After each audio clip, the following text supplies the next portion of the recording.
اعوذ باللہ من الشیطان اللعین الرجیم بسم اللہ الرحمن الرحیم الحمد للہ خالق العباد وساطہ البلاد ومسیل الوہاد ومغضب النجات لیس لأولیتہ ابتداء ولا لأزلیتہ انقضاء هو الأول ولم يزل والباقي بلا أجل خرت له الجباه ووحدته الشفاء الصلاة والسلام والتحية والإكرام على النبي الأمي المكي المدني القرشي الأبتهي الهاشمي المطلبي السراج المضيء الكوكب الدري صاحب وقار والسکینہ المدفون بأرض المدینہ علی العبد الرسول المعید النبی الممجد المصطفى الامجد صاحب التاج والمنبر والقطبۃ والمقبر والجبین الاطہر والعصب الاشہر والنسب الانور ابی القاسم محمد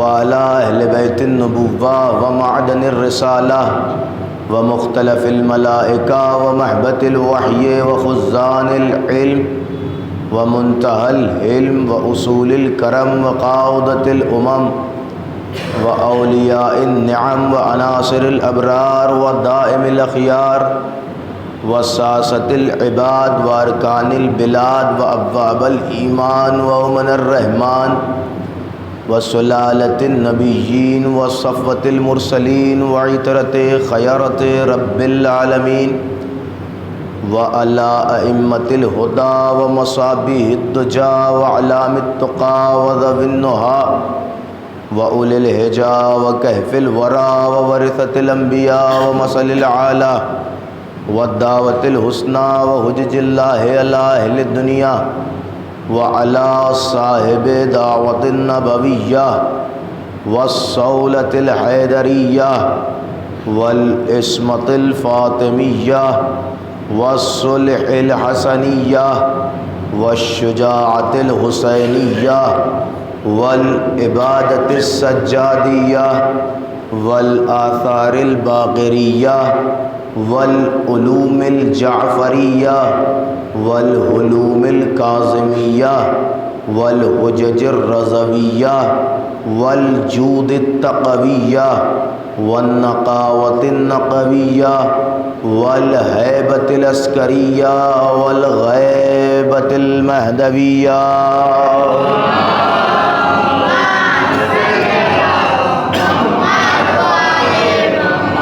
ولعنة الله على أعدائهم وقتلتهم وغاصب حقوقهم ومنكر فضائلهم ومصائبهم وشجاعتهم وطهارتهم وسخاوتهم وولايتهم ومنكر عطشهم أجمعين من الآن إلى قيام يوم الدين أما بعد فقد قال الله تعالى في محكم كتابه ومتقن خطابه بسم اللہ الرحمن الرحیم ولا تلبسوا الحق بالباطل ولا تکتموا الحق وانتم تعلمون صلوات پڑھ دیں محمد علی محمد.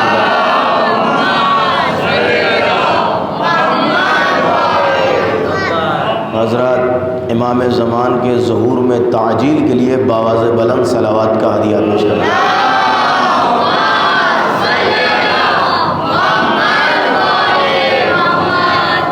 معرفت حق اور قرآن کے عنوان سے عشرہ اول سفر کی آپ چھٹی تقریر میں شریک ہو رہے ہیں اور آپ کی خدمت عالیہ میں مسلسل یہ عرض کرنے کی کوشش کی جا رہی ہے کہ معرفت حق کا معنی کیا ہے، حق کی معرفت کیا ہے، لیکن وہ بھی اقوال متعددہ سے نہیں بلکہ قرآن کی نگاہ میں حق کسے کہتے ہیں اور قرآن کی نگاہ میں حق کا معنی کیا ہے. صاف طور پر جس آیہ کریمہ کو مسلسل آپ کی خدمت میں پیش کیا جا رہا ہے اس میں اللہ ارشاد فرماتا ہے کہ وَلَا تَلْبِسُوا الْحَقَّ بِالْبَاطِلِ، کہ دیکھو کبھی حق کو باطل سے نہ ملاؤ۔ توجہ رکھیے جملے پر، اللہ کہتا ہے وَلَا تَلْبِسُوا الْحَقَّ بِالْبَاطِلِ، کہ دیکھو حق کو باطل سے نہ ملاؤ، وَلَا تَكْتُمُوا الْحَقَّ، اور حق کو نہ چھپاؤ۔ اس کا مطلب اللہ نے ہمیں دو کام دیے ہیں، ایک کام تو یہ ہے کہ حق کو باطل سے نہ ملاؤ، دوسرا کام یہ ہے کہ حق کو نہ چھپاؤ۔ اب یہ دونوں کام سے ایک بات پتہ چلتی ہے کہ اس کا مطلب ہوگا کہ کچھ لوگ ایسے ہوں گے کہ جو حق کو باطل سے ملانے کی کوشش کریں گے، اور دوسری آیت کا جز یہ بتاتا ہے کہ کچھ لوگ ایسے ہوں گے کہ جو حق کو چھپانے کا کام کریں گے۔ اسی لیے اللہ یہ چاہتا ہے کہ حق کو نہ چھپایا جائے اور نہ باطل سے ملایا جائے۔ آپ کی خدمت عالیہ میں مسلسل یہ عرض کر رہا ہوں کہ اللہ نے ایک ایک حق کی فہرست کھول کر ہمارے سامنے بیان کر دی اور کہا کہ دیکھو یہ بھی حق ہے اور وہ بھی حق ہے اور قرآن حق ہے اور نماز حق ہے اور ساری چیزیں حق ہیں، ساری چیزیں حق ہیں۔ بہت توجہ رکھیے گا، گفتگو کا آغاز ہو چکا ہے۔ ساری چیزیں حق ہیں، لیکن مسئلہ یہ ہے میرے عزیزوں کہ حق جاننا کمال نہیں ہے بلکہ حق کو حق ماننا کمال ہے۔ غور کیجئے، دیکھیں حق تو بہت سارے لوگ جان رہے ہیں، تو صرف حق جاننا کمال نہیں ہے بلکہ حق کو حق کی طرح مانا جائے سب کمال ہے۔ اور دوسری چیز یہ نہیں کہ صرف زندگی میں حق کو حق مانا جائے بلکہ جس طریقے سے زندگی حق پہ جی جائے ویسے ہی حق پر مرا بھی جائے۔ دیکھیے بہت سارے ایسے لوگ ہیں کہ جو حق پر جیتے ہیں لیکن حق پر مرتے نہیں ہیں۔ قرآن یہ چاہتا ہے کہ حق پر صرف جیو نہیں بلکہ حق پر مرو بھی، تاکہ تمہیں سمجھ میں آئے کہ جس طریقے سے حق پہ جینا اللہ کو پسند ہے ویسے ہی حق پہ مرنا بھی اللہ کو پسند ہے۔ اور کامیابی صرف ان کے لیے نہیں ہے جو حق پر جیتے ہیں بلکہ کامیابی ان کے لیے ہے جو حق پر مر جاتے ہیں۔ اب ایک مسئلہ یہ بھی ہے کہ صاحب حق کیا ہے؟ دیکھیے حق وہ نہیں ہے جسے آپ حق سمجھیں۔ ایک صلوات پڑھیں محمد آل محمد کی ذات پر، صلی علی محمد۔ ایک بلند ترین صلوات آپ پڑھیں عظمت عالم۔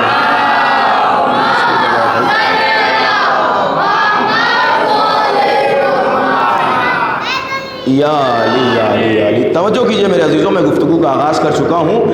حق اسے نہیں کہتے جسے آپ حق سمجھیں بلکہ حق اسے کہتے ہیں کہ جسے اللہ نے حق کہا ہو۔ اب ہمارا مسئلہ یہ ہوتا ہے کہ جو بات ہمارے ذہن میں آ جاتی ہے ہم اسے حق سمجھنے لگتے ہیں۔ بہت توجہ، ہم اسے حق سمجھنے لگتے ہیں، لیکن حق کی تعریف یہ ہے کہ پہلے حق کو پہچانا جائے اور پھر اس کے بعد حق کی پیروی کی جائے، حق کو فالو کیا جائے، حق کا اتباع کیا جائے۔ اب آئیے صاحب، حق کی وہ فہرست ملے گی کہاں؟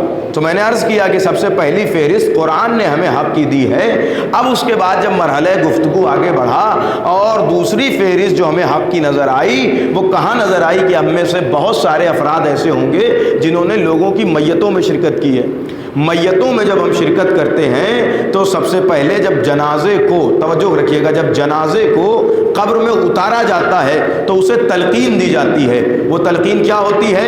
اس میں کہا جاتا ہے حل اتاک ملکان مقربان، کہ جب تمہارے پاس دو فرشتے آئیں اور تم سے سوال کریں تو انہیں جواب دے دینا الرب حق، رب حق ہے، رسالت حق ہے، جنت حق ہے، نار حق ہے۔ یعنی اب مر گیا ہے بندہ پھر بھی اسے بتایا جا رہا کہ یہ حق ہے، یہ حق ہے، یہ حق ہے۔ بھائی جب آدمی زندہ ہو تب اسے حق بتانے کا معاملہ سمجھ میں آتا ہے، یہ مرنے کے بعد قبر میں لٹا کے ایک حق کی فہرست کیوں بتائی جاتی ہے کہ یہ حق ہے؟ جو تلقین پڑھی جاتی ہے اس میں کیا کہا جاتا ہے؟ اگر لفظ آپ کے ذہن میں ہو، یہ حق ہے، یہ حق ہے، یہ حق ہے، یہ بتایا اس لیے جا رہا ہے تاکہ زمانہ سمجھ لے کہ یہ جو جانے والا دنیا سے جا رہا ہے یہ ایسے ہی نہیں جا رہا بلکہ حق پر جا رہا ہے۔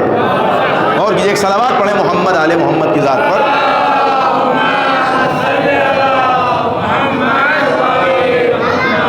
حیدری علی علی، بلکہ حق پر جا رہا ہے۔ یہ جانے والا جو دنیا سے رخصت ہو رہا ہے یہ جو یہاں سے جا رہا ہے یہ حق پر جا رہا ہے۔ اب میرے عزیزوں میں آپ کی خدمت میں عرض کروں، دیکھیں حق کی ایک بڑی لمبی فہرست ہے، اور میں آج کی تاریخ سے اپنی گفتگو کو جوڑنا بھی چاہتا ہوں۔ یہ میرا انداز گفتگو بھی ہوتا ہے کہ اگر عشرے کے دوران کوئی خاص مناسبت آ جاتی ہے تو میں کوشش کرتا ہوں کہ اپنے موضوع اور ٹاپک کو اس مناسبت سے متصل کر دوں۔ تو ابھی میں آپ کی خدمت میں جو عرض کر رہا ہوں کہ اللہ نے حق کی ایک لمبی فہرست ہمیں دے دی ہے کہ صاحب یہ حق ہے، وہ حق ہے، جنت حق ہے، جہنم حق ہے، ساری چیزیں حق ہیں۔ لیکن اب ایک سوال یہ ہے کہ بھائی انبیاء کی ایک طویل فہرست تو نظر آ رہی ہے، بھائی آدم حق میں نے کل عرض کیا تھا، مجھے دہرانا نہیں ہے، انبیاء کی طویل فہرست نظر آ رہی ہے۔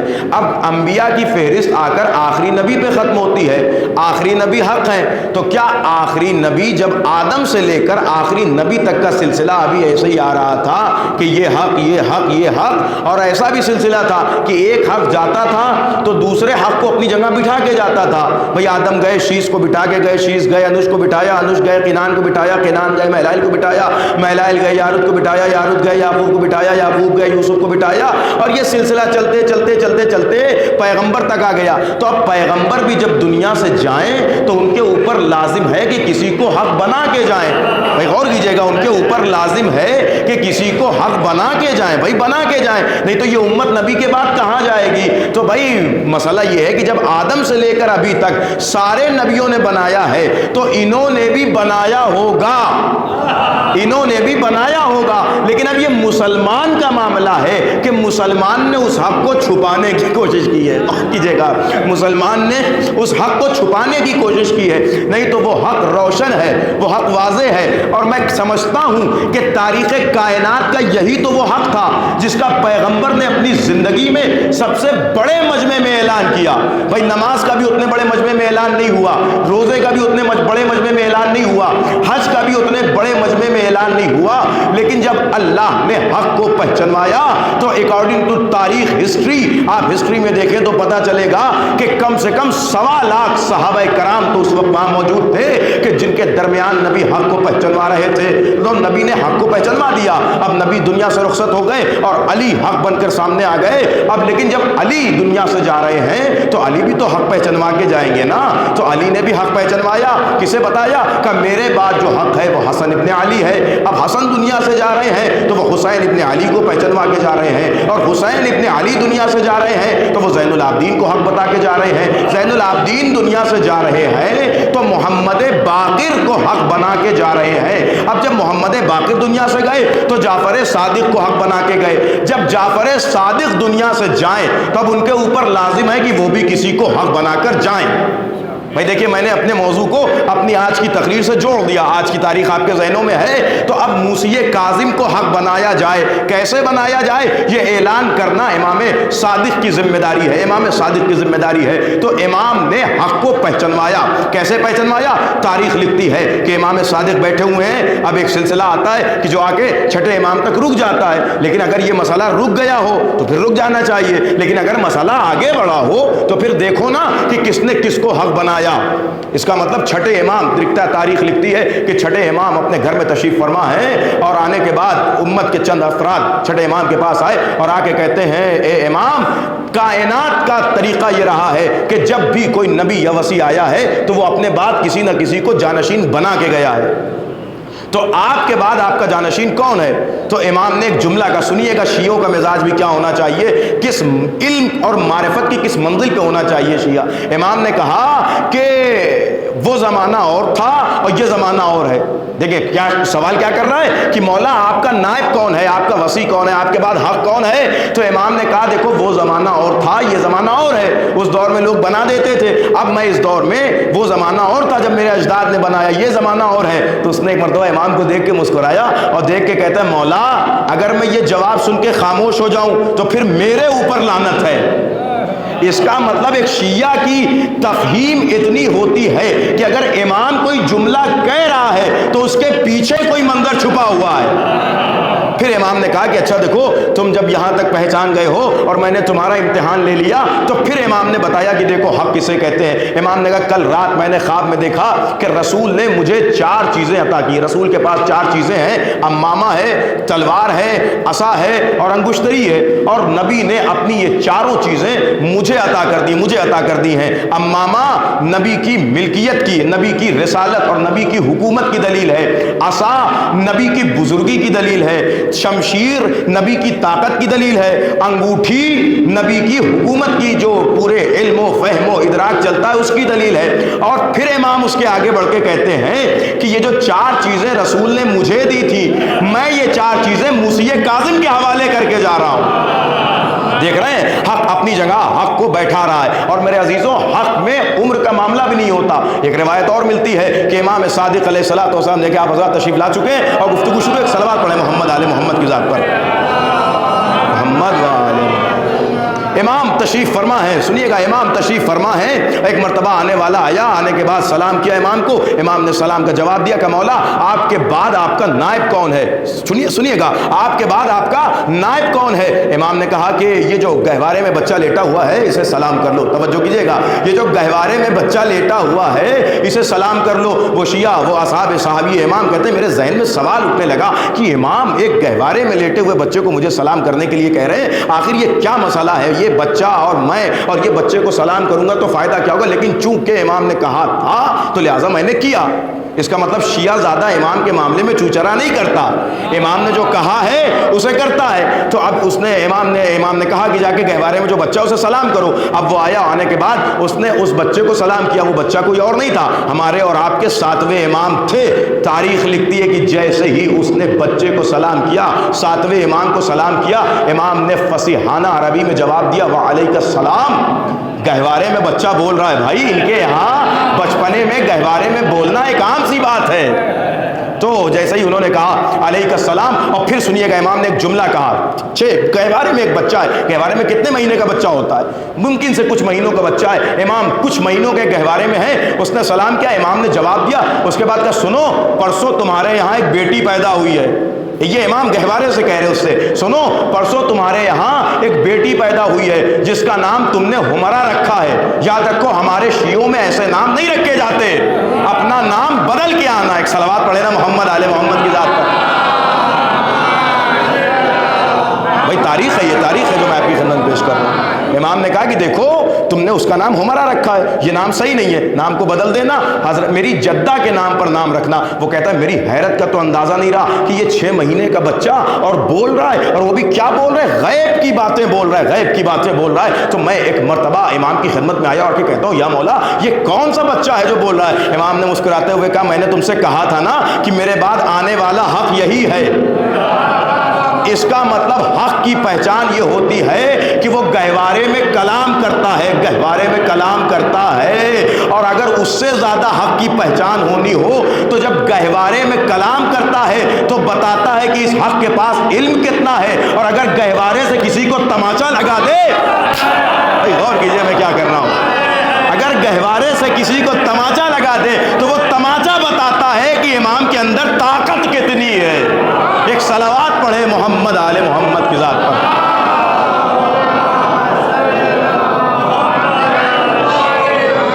یا علی یا علی یا علی۔ میرے عزیز سنیے گا گفتگو میں ذرا سا آج امام کے اوپر دیکھیں، چونکہ ان کے فضائل بہت کم سننے میں آتے ہیں، کم سننے میں آتے اس لیے کہ خاص مناسبتیں نہیں ہوتی، خاص تاریخ نہیں ہوتی، اور کچھ ہم لوگ پڑھتے بھی نہیں ہیں۔ لیکن کم سننے میں آنے کا یہ مطلب نہیں کہ کم ہیں ان کے فضائل۔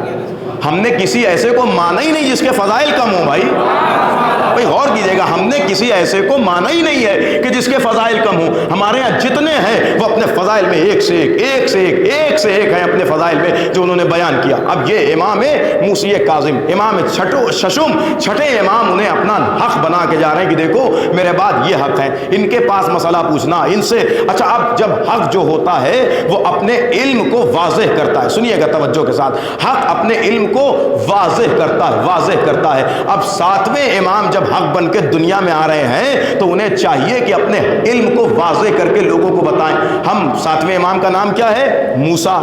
اور لقب کیا ہے؟ کاظم. کاظم کہتے ہیں غصے کو پی جانے والے کو. اچھا موسیٰ جو چھٹے امام کا نام رکھا گیا ہے, اب اس میں دیکھیں توجہ کیجئے گا, موسیٰ دو ہی نام ملتے ہیں, ایک نام امامت کی فہرست میں ملتے ہیں اور دوسرا نام نبوت کی فہرست میں ملتا ہے. لیکن جہاں یہ دو نام ہیں وہیں یہ بھی معجزہ ہے کہ نبوت والے موسیٰ سے لے کے انہوں نے نام نہیں رکھا ہے, ان کے نام پہ ان کا نام رکھا گیا ہے. بھائی غور کیجئے ذرا سا, اس لیے کہ پہلے یہ نام رکھا گیا. کائنات جب خلق ہوئی تو اللہ نے سب سے پہلے جب 14 نور کو خلق کیا تو ان نور کو بے نام نہیں خلق کیا بلکہ با نام خلق کیا. اس کا مطلب نبوت کسی کو فالو کرے گی, نبوت کسی کو کاپی کرے گی تو وہ کون ہوگا؟ امام ہوگا. اب سنیے میرے عزیزوں, تاریخ لکھتی ہے کہ علی ابن یقطین کہ جو چھٹے امام 7ویں امام کے بڑے عظیم صحابی ہیں, بڑے عظیم صحابی ہیں, آنے کے بعد ایک مرتبہ نبی کے پاس, مولا کے پاس بیٹھ گئے اور بیٹھ کے کہتے ہیں مولا آپ یہ بتائیے کیا نبیوں کو بخیل کہا جا سکتا ہے کہ نہیں کہا جا سکتا؟ سنیے گا, آج ہمارے یہاں بھی ایسے ایسے سوال ہوتے ہیں. آگے کیا کہتے ہیں علی ابن یقطین, مولا یہ بتائیے کیا نبی کو, ایک نبی کو ہم بخیل کہہ سکتے ہیں؟ بخیل یعنی کنجوس, کنجوس کہہ سکتے ہیں ہم؟ تو امام نے کہا نہیں کہہ سکتے. بالکل, دیکھیں امامت اسے کہتے ہیں کہ جو نبوت کی بھی حفاظت کرے, نبوت کی بھی حفاظت کرے. کہ نہیں کہہ سکتے. کہ مولا اگر نہیں کہہ سکتے تو پھر قرآن میں آیت موجود ہے. کہ کیا آیت موجود ہے؟ کہ آپ قرآن میں جب دیکھیں تو قرآن میں لکھا ہوا ہے کہ اللہ نے جب جناب سلیمان کو حکومت عطا کی تو جناب سلیمان نے کیا کہا؟ اے پروردگار میرے بعد یہ ملک کسی کو نہ دینا. تو یہ جناب سلیمان کی دعا قرآن میں موجود ہے. تو یہ دعا بتاتی ہے کہ نہیں کہ جناب سلیمان کنجوس تھے. سنیے گا, اب یہ سوال ہے, امام کا جواب بھی سنتے جائیے. کہ یہ دعا بتاتی ہے نا کہ اللہ نے ان کو دے دیا ملک, لیکن وہ کیا دعا کر رہے ہیں کہ پروردگار میرے بعد کسی اور کو نہ دینا, نہ دینا. تو امام ایک مرتبہ دیکھ کے مسکرانے لگے, کہنے کا علی ابن یقطین تم ایسا سوال کر رہے ہو؟ اس کے بعد پھر امام نے کہا کہ سنو علی ابن یقطین, حکومت کی دو قسمیں ہوتی ہیں, حکومت کی دو قسمیں ہوتی ہیں. ایک وہ حکومت کہ جو انسان تلوار و دو زور و دبدبے سے حاصل کرتا ہے, اور ایک وہ حکومت ہوتی ہے کہ جو اللہ عطا کرتا ہے. سلیمان کو وہ حکومت نہیں ملی تھی کہ جو تلوار سے حاصل کی گئی ہو, بلکہ سلیمان کو جو ملک عطا ہوا تھا وہ اللہ نے عطا کیا تھا. توجہ کیجئے گا, اللہ نے عطا کیا تھا. جیسے سلیمان کو ملک عطا کیا, جیسے آل عمران کو ملک عطا کیا, جیسے طالوت کو ملک عطا کیا, ویسے ہی اللہ نے جناب سلیمان کو بھی ملک عطا کیا تھا. تو کافر جناب سلیمان نے یہ کیوں کہا کہ میرے بعد یہ ملک کسی کو نہ ملے؟ کہا یہ دعا نہیں تھی بلکہ یہ ایک, بہت توجہ سنیے گا جناب مولا کیا کہتے ہیں, مولا امام موسیٰ کاظم کہتے ہیں علی ابن یقطین یہ جناب سلیمان کی دعا نہیں تھی بلکہ یہ فقرہ ایک پیغام تھا, ایک میسج تھا جو آنے والی دنیا تک سلیمان دے کے جا رہے ہیں کہ جو حکومت مجھے ملی ہے وہ کسی خاکی بندے کو نہیں ملے گی. بہت توجہ کیجئے گا. دیکھیں اگر یہ امام نہ ہوتے تو اس آیت کا جواب کیسے ہوتا ہے, اس کو ذہن میں ذرا سا لے جائیں.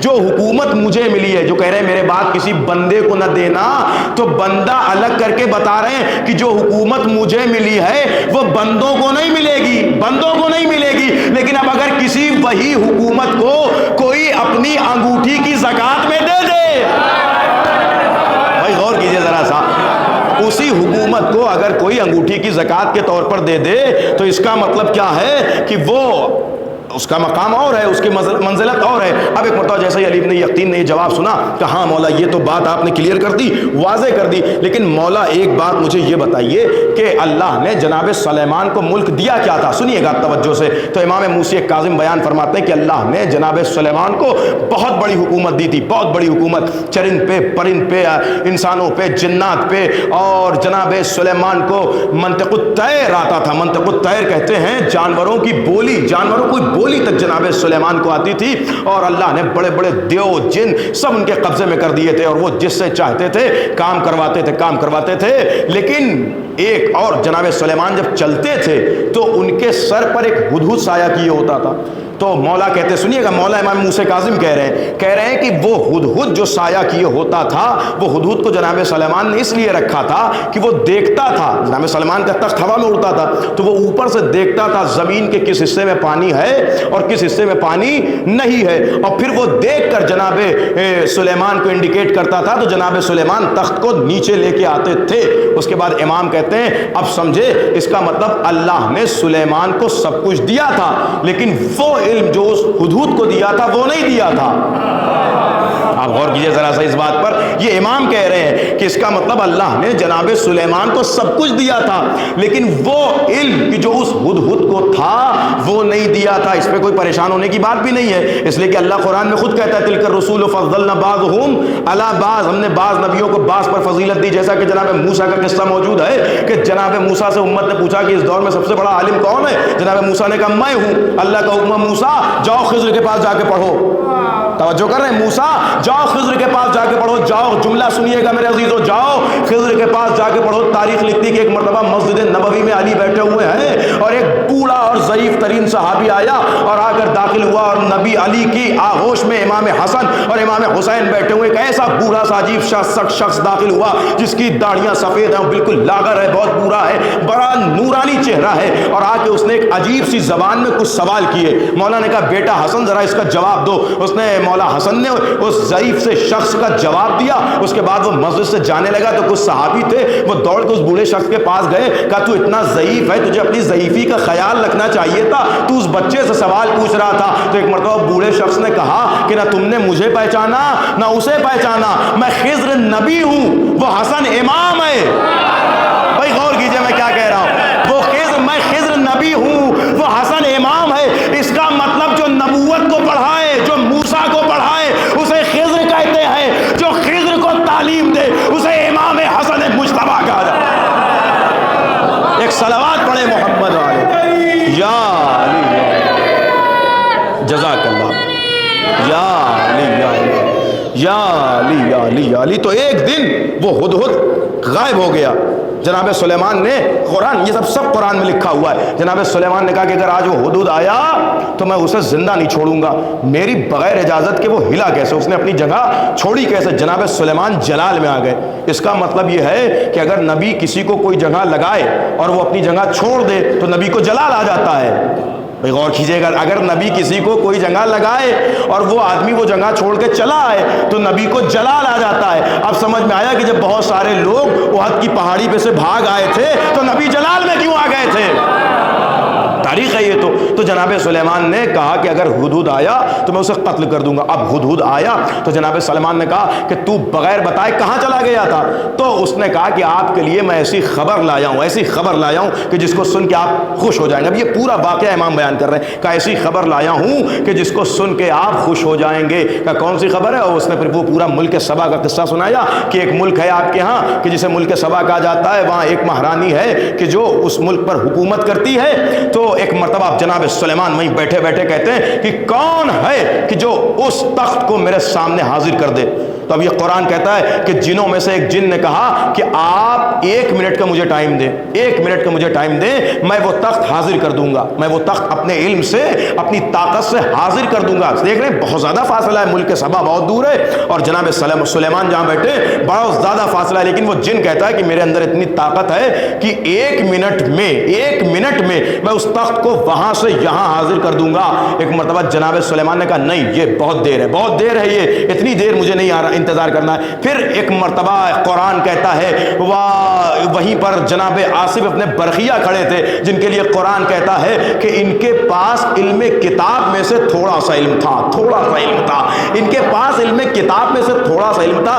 جناب آصف ابن برخیہ جناب سلیمان کے وصی تھے. انہوں نے کہا کہ آپ کی پلک جھپکنے سے پہلے میں اس تخت کو حاضر کر دوں گا. اب روایت کہتی ہے یہاں پر کہ ان کے پاس اسم اعظم تھا. غور کر رہے ہیں, ان کے پاس اسم اعظم تھا. کتنا اسم اعظم تھا؟ ایک اسم اعظم ان کے پاس تھا. تو جن کہہ رہا تھا کہ 1 منٹ میں, وہ کہہ رہے ہیں پلک جھپکتے. اس کا مطلب کسی کے پاس ایک اسم اعظم ہو تو وہ جنوں سے زیادہ طاقت رکھتا ہے. تاریخ کہتی ہے کہ انہوں نے پلک جھپکنے سے پہلے تخت بلقیس کو حاضر بھی کر دیا, اس لیے کہ ایک اسم اعظم تھا. تو جس کے پاس ایک اسم اعظم ہو, جب اس کا یہ کمال ہے. روایت کہتی ہے امام کے پاس 37 اسم اعظم ہوتے ہیں. صلوات پڑھے محمد آل محمد کی ذات پر.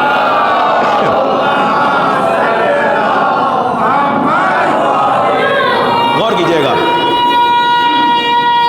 جزاک اللہ. حیدری کریم۔ اب سنیے وہ اہم بات جس کے لیے میں نے زحمت دی تھی۔ بس میرے عزیزو، یہ امام موسی کاظم نے بیان فرمایا کہ اللہ نے امام کو 37 اسم اعظم دیے۔ 2 اسم اعظم اللہ نے صرف اپنے علم میں رکھے، باقی سارے اسم اعظم اللہ نے امام کو عطا کر دیے۔ تو جس کے پاس ایک اسم اعظم ہو تو قرآن کہتا ہے وہ ایسے کمالات دکھاتا ہے کہ ایک چشم زدن میں یعنی پلک پھڑکنے سے پہلے تخت بلقیس کو حاصل کر دیتا ہے، حاضر کر دیتا ہے۔ تو جس کے پاس اسم اعظم ہی ہو، یا اس سے بڑھ کے کہہ دوں کہ جس کا نام خود اسم اعظم ہو، بھائی جس کا نام خود اسم اعظم ہو، اگر وہ ایک لمحے میں کئی جگہ پہنچ جائے تو حیرت کی کیا بات ہے۔ بھائی لوگ سوال کرتے ہیں نا کہ بھائی آپ لوگ شیعہ لوگ کہتے ہیں کہ قبر میں علی آتے ہیں، تو ایک وقت میں نہ جانے کتنی جگہ کتنے لوگ مر رہے ہیں، دفن ہو رہے ہیں، تو ایک علی کیسے سب کی قبر میں پہنچ جاتے ہیں، ہر جگہ پہنچ جاتے ہیں؟ اور پھر کچھ لوگ نجف میں بھی جا کے علی سے مانگ رہے ہیں، تو علی نجف میں ہوتے ہیں، یا اس مومن کی قبر میں جو وہاں امریکہ میں مرا، جو لندن میں مرا، جو کینیڈا میں مرا، جو ایران میں، جو عراق میں، جو ہندوستان میں، اتنے ایک وقت میں کروڑوں لوگ مر رہے ہیں اور ہر آدمی دفنایا جا رہا ہے، تو ایک علی کیسے ہر جگہ پہنچتے ہیں؟ میں نے کہا احمق تم نے سمجھا ہی نہیں، امام کی مثال سورج سے دی گئی ہے۔ بھائی توجہ کیجئے گا، امام کی مثال سورج سے دی گئی ہے۔ جیسے سورج نکلتا ہے تو سورج ایک ہوتا ہے، روشنی ہر گھر میں موجود ہوتی ہے، روشنی ہر گھر میں موجود ہوتی۔ کیوں؟ اس لیے کہ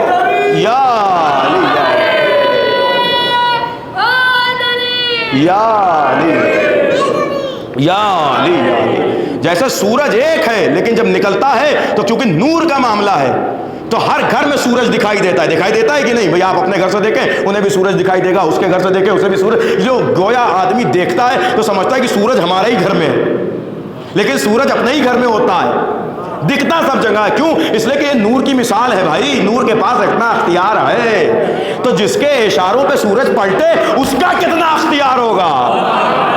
تو میرے عزیزوں یہ مقام امامت ہے، یہ مقام امامت ہے۔ تو امام اپنے علم کو ظاہر کرتا ہے، جب امام کے اوپر کوئی بات آتی ہے تو امام اپنے علم کو ظاہر کرتا ہے۔ دیکھیں ہمارے یہاں امام کا لقب جو پایا جاتا ہے کاظم، یعنی غصے کو پینے والا، لیکن امام صرف غصے کو پینے والے تھوڑی تھے۔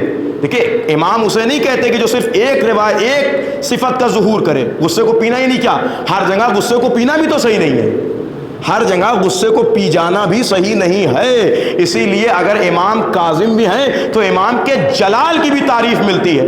اب سنیے گا میرے عزیزوں، صاحب المناقب ابن شاہرہ شعب لکھتے ہیں کہ ہارون ایک مرتبہ مکے میں حج کرنے کے لیے آیا۔ سنیے، 7ویں امام نے یہ بات بیان کر کے علی ابن یقطین کو رخصت کر دیا اور کہا کہ میں یعنی اپنے علم کو ظاہر کر دیا۔ اب یہ دوسری بات شروع ہو رہی ہے۔ ہارون مکے میں کیا آیا؟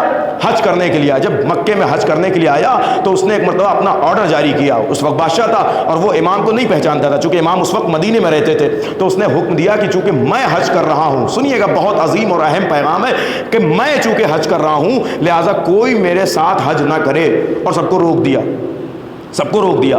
تاریخ کہتی ہے کہ وہ حج کرنے کے لیے جیسے ہی طواف کرنے کے لیے آیا تو ایک عرب کہ جس کا نورانی چہرہ تھا، وہ کوئی اور نہیں تھا، آپ کے 7ویں امام تھے، تاریخ کہتی ہے کہ وہ ہارون کے سامنے آ کے کھڑے ہو گئے، اس بادشاہ کے سامنے آ کے کھڑے ہو گئے اور اس سے پہلے حج کرنے لگے۔ تو ایک مرتبہ ہارون نے کہا کہ یہ عرب کون ہے، ادھر آؤ۔ اسے بلایا، امام کو بلایا اور بلا کے کہتا ہے کہ تمہیں پتہ نہیں ہے میں بادشاہ ہوں اور میں نے منع کیا ہے کہ جب میں حج کر رہا ہوں تو میرے ساتھ کوئی حج نہ کرے۔ تو امام نے کہا کہ یہ وہ جگہ ہے جہاں پر اللہ نے امیر اور غریب کو برابری کا درجہ عطا کیا ہے۔ تجھے کس نے حق دے دیا کہ تو اپنے ساتھ کسی کو حج کرنا نہ دے؟ جب امام نے یہ جواب دیا تو وہ خاموش ہو گیا، اور پھر اس کے بعد امام اس سے پہلے حج کرنے لگے اور وہ امام کے پیچھے پیچھے حج کرتا رہا، اور اس سے پہلے امام پھر حجر اسود پر پہنچ گئے۔ حجر اسود پر جا کے امام نے بوسہ دیا۔ پتہ نہیں مجھے پاس وہ جملے ہیں، میں آپ کو پہنچاؤں یا نہ پہنچاؤں، پتہ نہیں امام نے حجر اسود کا بوسہ دیا یا حجر اسود نے خود بڑھ کے دست امام کا بوسہ دے دی۔ سنیے گا میرے عزیزوں، ابھی بات تو ابھی آ رہی ہے۔ جیسے ہی ایک مرتبہ حجر اسود کا بوسہ ہو گیا اور پھر مقام ابراہیم پر مولا کا مصلی بچھا ہوا تھا اور مولا نماز پڑھنے کے لیے بیٹھ گئے، تو ایک مرتبہ اس وزیر نے، اس بادشاہ نے، ہارون نے اپنے وزیر کو بھیجا کہ جاؤ اور جا کر اس جوان کو بلا لاؤ اور اس سے کہو کہ مجھے اس سے کچھ بات کرنی ہے۔ وہ گیا اور جا کے کہتا ہے کہ تمہیں بادشاہ بلا رہا ہے۔ کہا کیوں بلا رہا ہے؟ کہا تمہیں اس سے کچھ بات کرنی ہے۔ تو امام نے فرمایا کہ بادشاہ سے کہو کہ اگر اسے کوئی کام ہے تو وہ خود آئے۔ میں نہیں جاتا کسی کے پاس. یہ امام ہے میرے عزیز، یہ امام ہے. کہ میں کسی کے پاس کیوں جاؤں بھائی؟ اگر اسے کوئی کام ہے تو وہ آ جائے. تو جا کے غلام نے کہا بادشاہ سے کہ وہ تو ایسا کہتا ہے. تو بادشاہ نے کہا ہاں نہیں صحیح کہتا ہے، میں خود چلتا ہوں اس کے پاس. ہارون آیا اور آنے کے بعد ایک مرتبہ کھڑا ہو گیا امام کے پاس اور آ کے کہتا ہے مجھے تم سے کچھ کام ہے. کہا کیا کام ہے؟ کہا ذرا بیٹھو کچھ بات کرنی ہے. کہا میں کیوں بیٹھوں؟ میں کیوں بیٹھوں؟ تم آئے ہو، اگر تمہیں بیٹھنا ہو بیٹھو، اور میں چاہوں تو بیٹھوں، نہ چاہوں تو نہ بیٹھوں. میں کیوں بیٹھوں بھائی؟ تم آئے ہو، تمہیں بیٹھنا ہے بیٹھو اور بیٹھ کے بات کرو. تو وہ بیٹھ گیا اور بیٹھ کے کہتا ہے کہ تمہیں اتنا غرور کس چیز کا ہے؟ سنیے گا، اتنا ایگو، اتنا غرور کس چیز کا ہے؟ امام سے کہہ رہا ہے ہارون کہ تمہیں اتنا غرور کس چیز کا ہے؟ امام نے کہا یہ غرور نہیں ہے. کہا پھر کیا ہے؟ کہا کیا چیز ہے جو تمہیں اتنا افضل بنا رہی ہے جو تم مجھ سے ایسے بات کر رہے ہو؟ میں بادشاہ ہوں عرب کنٹری کا. امام نے کہا سن، اگر تیرے پاس دولت و دینار ہے تو میرے پاس علم خداوندی کا خزانہ موجود ہے. تو اس نے کہا، ہارون نے کہا اچھا تمہیں اپنے علم پہ اتنا ناز ہے تو چلو میں ایک سوال کرتا ہوں. اور ایک مرتبہ ایک درہم کی تھیلی بنائی اور کہا اگر میں اس سوال کا تم نے صحیح جواب دے دیا تو یہ درہم تمہارے حوالے کر دوں گا. کہ سوال کرنا ہو تو پہلے یہ بتاؤ کہ سوال کس نیت سے کر رہے ہو؟ سوال کس نیت سے کر رہے ہو؟ پوچھنے کی نیت سے کر رہے ہو یا سکھانے کی نیت سے کر رہے ہو؟ یعنی استاد بن کے کر رہے ہو یا اسٹوڈنٹ بن کے سوال کر رہے ہو؟ تو اب اگر وہ استاد بن کے کہہ دیتا تو پھنسنے کے خود چانسز تھے. تو کہتا ہے اسٹوڈنٹس بن کے، میں آپ کا شاگرد بن کے جاننے کے لیے سوال کرنا چاہتا ہوں. تو امام نے کہا پھر تمیز سے بیٹھو، بادشاہوں کی طرح مت بیٹھو، اپنے پیر کو سمیٹ کے میرے سامنے بیٹھو. غور کیجیے ذرا سا، اپنے پیر کو سمیٹ کے میرے سامنے بیٹھو، اس لیے کہ تم مجھ سے کچھ پوچھنے آئے ہو، سیکھنے آئے ہو. ہاں وہ بیٹھ گیا اور بیٹھ کے کہتا اچھا بتاؤ تمہارے واجبات کیا ہیں؟ تمہارے واجبات کیا ہیں؟ امام نے کہا کیا سوال کرتے ہو؟ کہ یہ بتاؤ تمہارے واجبات کیا ہیں؟ امام نے کہا میرے واجبات جاننا ہے تو سن لو، 1 17 34 94 135 12 میں 1 40 میں 1 205 میں 5 اور اس کے بعد کا 1 پر 1. یہ امام نے جواب دیا. اس نے کیا سوال کیا تھا کہ تمہارے واجبات کیا ہیں؟ امام نے کہا 1 5 17 34 94 135 12 میں 1 1 پر 1 200 میں 5 اور 40 میں 1. اس نے کہا یہ کیا لگا رکھا ہے 1 5 3 4 یہ کیا لگا رکھا ہے؟ میں تم سے سوال کر رہا ہوں اور تم مجھے گنتیاں سنا رہے ہو، حساب بتا رہے ہو. میں تم سے سوال کر رہا ہوں اور تم مجھے حساب بتا رہے ہو. امام نے کہا کہ حسابوں کی اسلام اور دین حساب و کتاب کے علاوہ ہے کیا؟ امام نے کہا تم نے قرآن میں پڑھا نہیں ہے؟ اللہ قرآن میں کہتا ہے کفا بنا الحاسبین کہ میں روز محشر حساب لینے والا ہوں. اس کا مطلب اسلام حساب کے علاوہ کچھ اور ہے ہی نہیں. اب سنیے نا، سنیے ذرا سا، جو لوگ کہتے ہیں کہ صاحب میتھس میں بڑا دم ہوتا ہے، یہ میتھس تو آج کے میتھس ہیں نا، یہ میتھس کی زبان تو اس وقت امام بتا کے جا رہے ہیں 1400 سال پہلے. اور اس نے کہا کہ یہ تم نے کیا لگا رکھا ہے؟ میں تم سے اسلام پوچھ رہا ہوں اور تم 1 2 اور 3 5 اور 4 5 کیا کر رہے ہو تم؟ امام نے کہا سنو، میں نے تمہیں سارے جوابات دے دیے ہیں. اس نے کہا یہ جوابات مجھے سمجھ میں نہیں آئے، اگر تم نے جوابات کو واضح نہیں کیا نا تو میں تمہیں یہی قتل کر دوں گا، اسی صحن کعبہ میں تمہیں قتل کر دوں گا. وزیر کے، بادشاہ کے بغل میں بادشاہ کا وزیر کھڑا تھا. وزیر نے کہا نہیں یہاں نہ قتل کرنا، یہاں قتل کرنا حرام ہے. ایک مرتبہ امام نے جیسا یہ جملہ سنا تو امام ہنسنے لگے. تو بادشاہ کہتا ہے ہنس کیوں رہے ہو بھائی؟ تو امام نے کہا کہ میں ہنس اس بات پہ رہا ہوں کہ مجھے سمجھ میں نہیں آ رہا کہ بادشاہ زیادہ جاہل ہے یا وزیر زیادہ جاہل ہے. بادشاہ زیادہ جاہل ہے یا وزیر زیادہ جاہل ہے؟ کہا کیوں؟ کہا اس لیے کہ وزیر کہہ رہا ہے نہ مارو اور بادشاہ کہہ رہا ہے مار دوں گا. تو مجھے تو یہی نہیں سمجھ میں آ رہا نا کہ جس کی موت آئی نہیں ہے اسے یہ بادشاہ مارے گا کیسے؟ بھائی پہنچے ذرا سا، جس کی موت آئی نہیں ہے اسے یہ بادشاہ مارے گا کیسے؟ اور جس کی موت آ گئی ہے اسے یہ وزیر بچائے گا کیسے؟ تو مجھے ابھی تمہاری جہالت کا معاملہ نہیں سمجھ میں آ رہا کہ کون زیادہ جاہل ہے. اس نے کہا اچھا چلو یہ ساری باتیں ایک طرف، لیکن ذرا وہ اپنے جوابات کو تو واضح کر دو. مجھے پتا ہے آپ کے ذہن بھی جو ہیں وہ سوچ رہے ہوں گے کہ یہ کیا امام نے جواب دے دیا. بھائی 1 2 3 5 یہ کیا ہے؟ یہ امام کیا کہنا چاہتے ہیں؟ سنیے گا میرے عزیزوں، امام کچھ بتانا چاہتے ہیں. کہا کہ ہاں جو میں نے تم نے سوال کیا تھا کہ تمہارے واجبات کیا ہیں تو میں نے یہ سارے جواب تو دے دیے. میں نے کہا 1 سے مراد اسلام ہے، اسلام 1 ہے.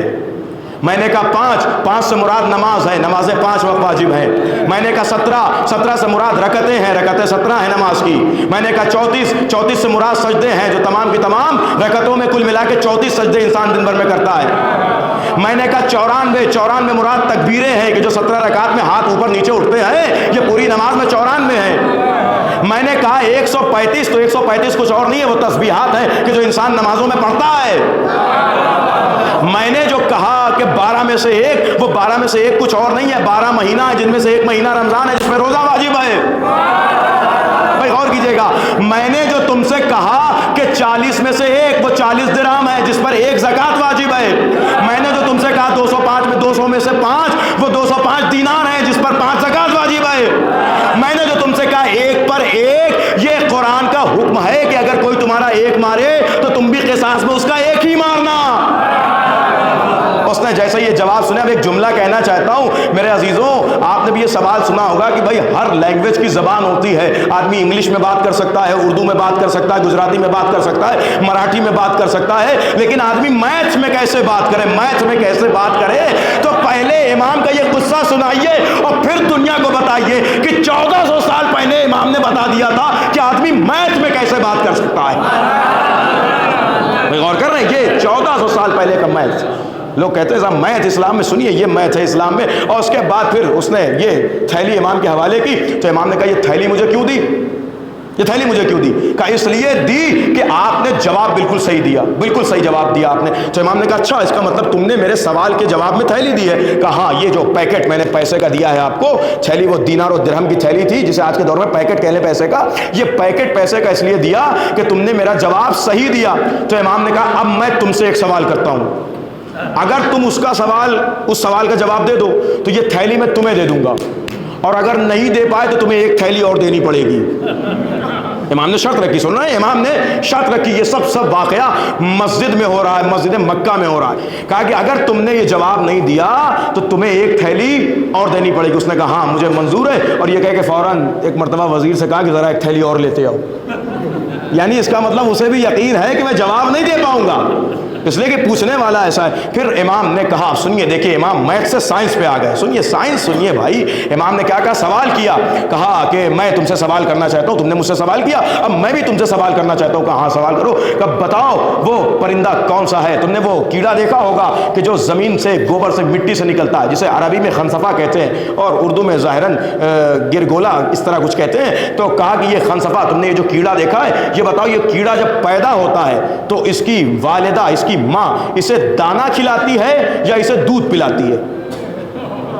غور کر رہے ہیں آپ میرے عزیزوں، سوال دیکھیں امام کا، امام کاظم سوال پوچھ رہے ہیں بھائی، امام سوال پوچھ رہے ہیں کہ یہ بتاؤ اس کی والدہ اسے دودھ پلاتی ہے یا اسے دانے بھراتی ہے؟ اس نے کہا کہ مجھے تو نہیں پتا، مجھے نہیں پتا، آپ ہی اس کا جواب ارشاد فرما دیں۔ تو امام نے مسکراتے ہوئے کہا کیوں نہیں پتا تمہیں؟ تم تو وقت کے خلیفہ ہو، اور وقت کے خلیفہ کے لیے میں نے سنا تھا کہ اللہ نے کہا تھا کہ وقت کا خلیفہ وہ ہوتا ہے کہ جس کی عقلیں تمام لوگوں سے افضل ہوتی ہیں۔ تو میں نے یہ سوال اسی لیے تو کیا کہ اگر تم خلیفہ ہو تو تمہیں تو اس کا جواب دینا چاہیے تھا۔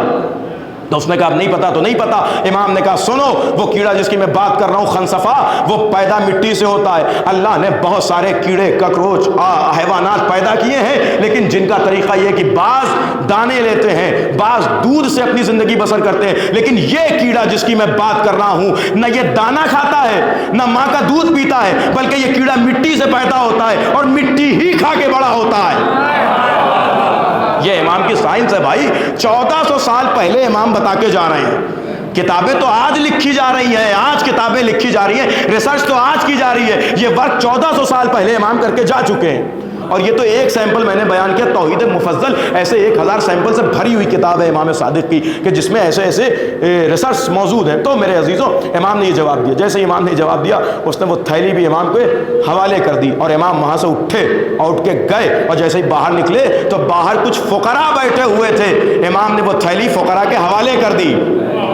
امام نے بادشاہ کے منہ پہ بادشاہ کا دیا ہوا انعام فقراء کے حوالے کر کے بتایا کہ بادشاہوں کی دولت خزانے میں جمع کرنے کے لیے نہیں ہے، فقیروں میں تقسیم کرنے کے لیے ہے۔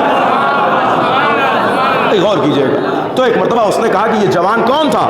تو اس کا وزیر نے کہا کہ یہ جوان جعفر صادق کا بیٹا تھا، محمد باقر کا پوتا تھا، علی کا پوتا تھا، اور نبی کا وارث تھا۔ تو ایک مرتبہ بے ساختہ ہارون نے کہا کہ ہاں، یہ جس درخت سے تعلق رکھتے ہیں، جس پیڑ سے تعلق رکھتے ہیں، اس پیڑ کے پھلوں کو حق ہے کہ وہ اسی طرح میٹھے ہوں۔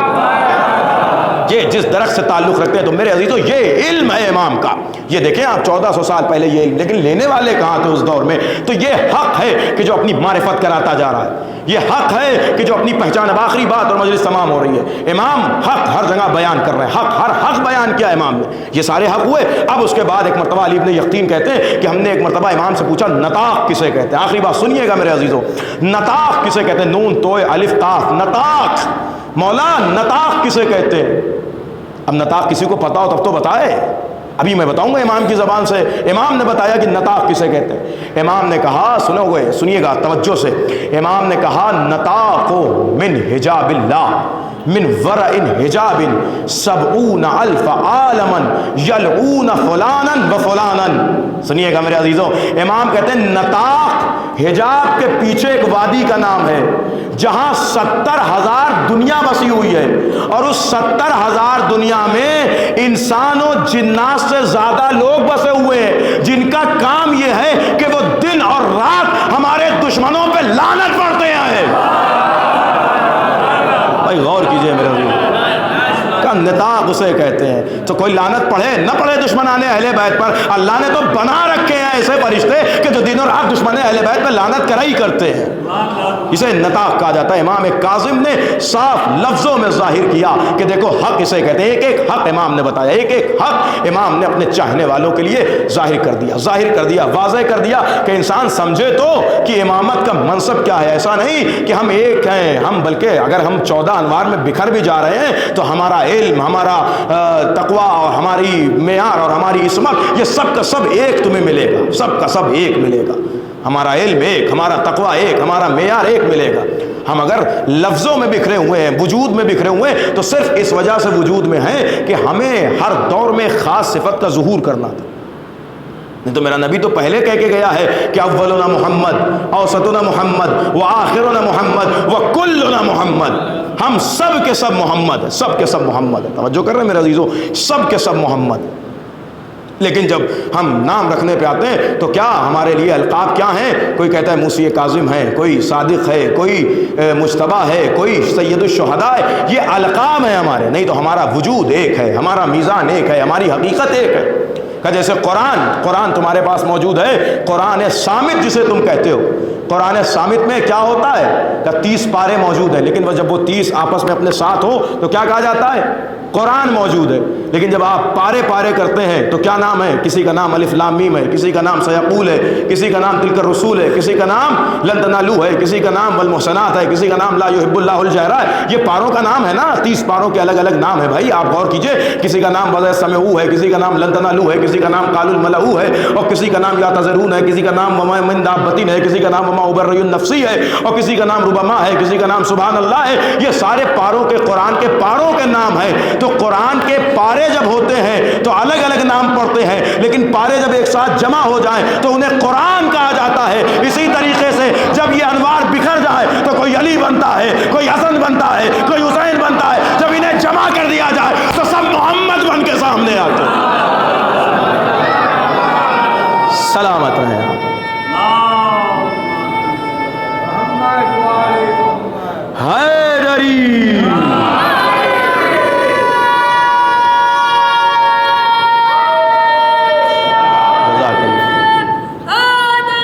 یا علی، غور کر رہے ہیں میرے عزیزوں، یہ ہمارے جو 12 امام ہیں یہ یوں ہی نہیں ہیں، بلکہ اللہ نے ہر ایک کو علم، ہنر و کمالات و فضائل سے نوازا ہے۔ یہ امام 47 سال قید خانے میں اگر ہیں تو اس کا یہ مطلب نہیں کہ صرف قید خانے میں، بلکہ امام قید خانے میں رہ کے بھی اپنے شیعوں کی جان کی حفاظت کر رہے ہیں، اپنے شیعوں کی جان کی حفاظت کر رہے ہیں۔ کسی نے پوچھا، سنیے گا روایت ہے اصول کافی میں موجود ہے کہ امام سے کسی نے پوچھا کہ مولا آپ کو اتنی لمبی عمر قید خانے میں کیوں گزارنی پڑی؟ تو امام نے ارشاد فرمایا کہ اللہ نے ہمارا امتحان ہی قید خانے میں رہنے میں رکھا تھا۔ تو کہا مولا کیوں؟ تو امام نے ارشاد فرمایا کہ اللہ نے مجھے 2 باتیں کہی تھیں، یا تو شیعوں کی بدعمالیوں کی وجہ سے ان کے اوپر عذاب نازل ہو جائے، یا تو تم قید خانے میں رہ جاؤ۔ تو میں اپنے شیعوں کے گناہ کے کفارے کے لیے قید خانے میں رہ رہا ہوں۔ یہ روایت امام معصوم کی موجود ہے کہ میں اپنے شیعوں کے لیے، میں نے اپنے شیعوں کو بچانے کے لیے قید خانے کا انتخاب کیا۔ یہ امام معصوم ہے، روایت میں موجود ہے کہ امام معصوم ایک اپنے شیعہ سے 70 ماں اتنی محبت کرتا ہے. ابھی ایک محبت نہیں فائنڈ ہو پا رہی کہ کیا ہے ماں کی محبت. نہیں سمجھ پاتا آدمی کی ماں کی محبت کیا ہے.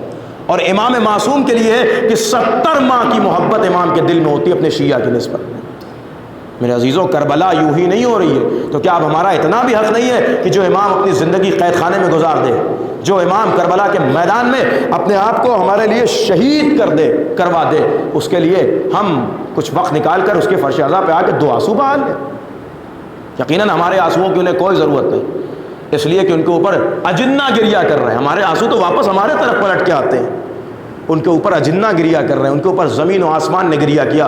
روایت میں موجود ہے کہ جب امام حسین دنیا سے رخصت ہوئے اور انہیں کربلا کے میدان میں شہید کیا گیا تو کائنات کا کوئی پتھر ایسا نہیں تھا جس سے خون نہ جاری ہو. ہر پتھر سے خون جاری. زمین و آسمان، ملک و ملکوت سب رو رہے ہیں حسین کی مظلومی پر. کیوں؟ اس لیے کہ حسین کربلا میں وہ شہادت دکھا رہے ہیں. اور صرف شہادت نہیں بلکہ تاریخ لکھتی کہ اسی شہادت کے کاروان کو اہل حرم اسی طریقے سے آگے بھی لے کے بڑھے ہیں. اسی طریقے سے اہل حرم اس شہادت کے کاروان کو آگے لے کے بڑھ رہے ہیں. 4 سال کی بچی جو موجود ہے کاروان میں، اسے بھی اتنا شعور ہے کہ میرے بابا نے شہادت کیوں دی. سنیں گے ایک روایت پڑھوں میں آپ کی خدمت میں. تاریخ لکھتی ہے میرے عزیزوں کہ جب یہ قافلہ شام کے دربار میں داخل ہوا، امام سجاد سے روایت ہے، مولا فرماتے ہیں کہ میں نے دیکھا کہ تخت پر یزید ملعون بیٹھا ہوا تھا اور اس کے سامنے دسترخوان لگا ہوا تھا.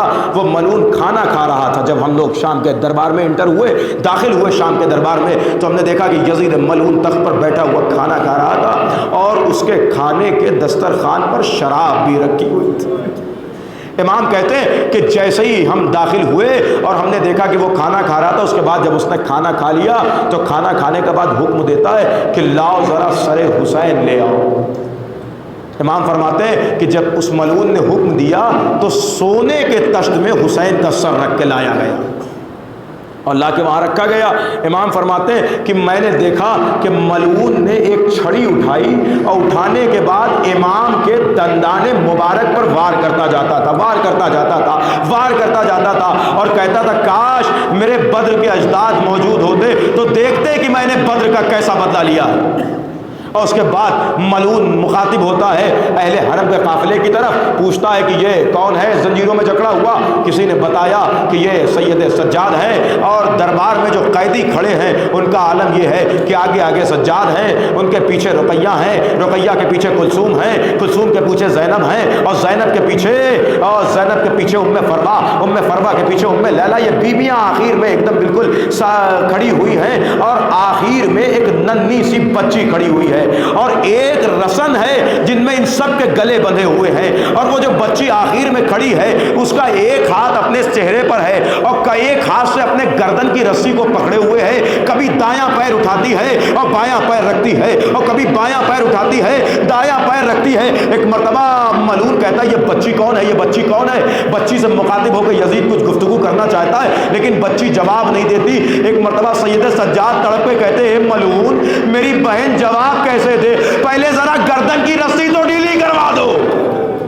تاریخ لکھتی ہے کہ گردن کی رسی ڈھیلی کی گئی. سکینہ کو آگے بلایا گیا، کہا تم کون ہو؟ شہزادی نے کہا میرا نام سکینہ بنت الحسین ہے. کہا اپنا ایک ہاتھ چہرے پہ کیوں رکھے ہو؟ ایک مرتبہ عجیب جواب دیا شہزادی نے. شہزادی کہتی ہے کہ میری پھوپھیوں کے بال بڑے ہیں، انہوں نے اپنے چہرے کا پردہ اپنے بالوں سے کیا ہے. میرے بال چھوٹے ہیں، میں اپنے چہرے کا پردہ اپنے ہاتھوں سے کر رہی ہوں.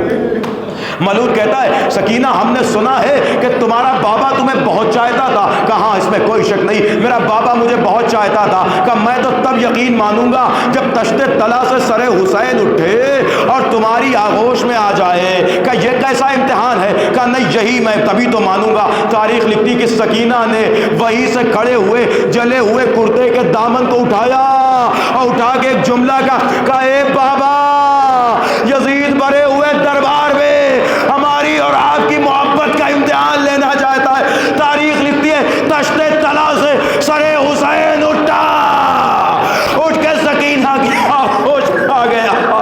بیوی نے رخسار رکھ دیے. اے بابا آپ کے بعد بڑے تماچے لگائے گئے